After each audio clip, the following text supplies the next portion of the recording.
SIVA, this is GRIMOIRE, and today we're going to be talking about the new raid called the Wrath of the Machine. Yes, fellas, the Wrath of the Machine is the new raid that's coming into Destiny. Today we're going to be talking about what you need to know about the raid. Now, as you guys know, Destiny is very tight-lipped when it comes to the raid. We won't be getting a lot of gameplay. We won't be getting a lot of information as to how many bosses and things like that, but we do have information that you're going to want to know when it gets released. So, as you guys know, Rise of Iron will get released on September the 20th. The raid will be playable September the 23rd. The name of the raid is called Wrath of the Machine. We expect the raid to be available at 10 a.m. Pacific Standard Time. That would be, if you're in the East Coast, that's going to put you guys at 1 p.m.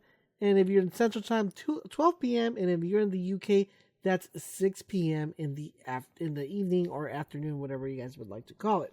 So there you guys know what time you guys need to be ready. As for me and my friends, we are going to be trying to go for Worlds First. So I do expect all of you guys to definitely hop on stream and show us some support and maybe help us out. You know, maybe we missed a clue or something and see if we could probably get Worlds First on this raid coming along. Another thing you're going to want to go ahead and know is that what's going to be taking place in this raid, they said that it's going to be a collision type raid.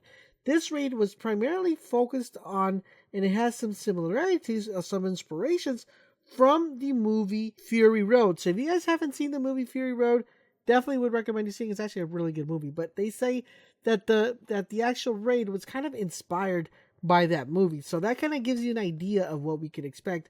Also, one thing I do want to let you guys know about the raid as well is that this is going to be kind of like the first raid we actually have outside.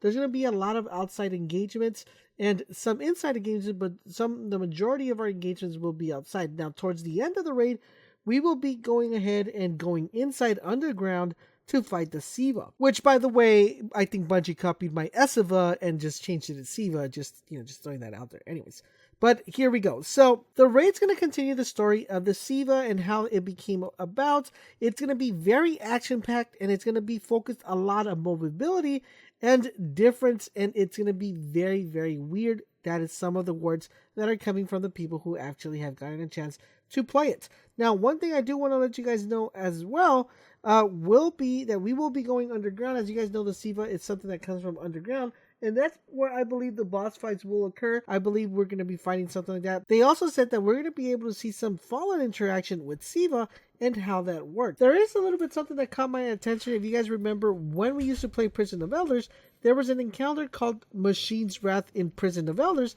This Machine Wrath had us face and fight a servitor, which I believe it has maybe some context as Wrath of the Machine, Machine Wrath, kind of similarities. Maybe the servitor will be controlling a heavy machine that's going to be kind of killing us or taking us apart.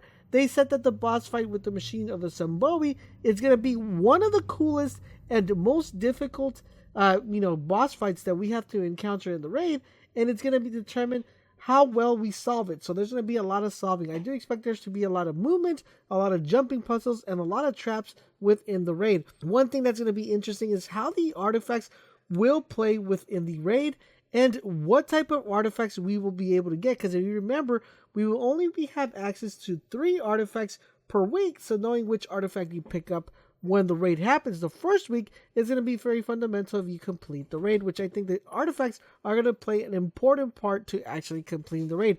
I also believe we're going to be getting an artifact dropping from the raid, which is going to be quite interesting. But let me know, guys, if you guys are excited for the new raid coming to Rise of Iron, Wrath of the Machine. Are you going to be trying to go for Worlds First? If not, make sure you guys tune into the stream as we attempt Worlds First to be able to get the raid completed. Don't forget, guys, if you want to stay up to date to all things Rise of Iron and Destiny, make sure you keep it locked on this channel, and I will catch you guys on the next video.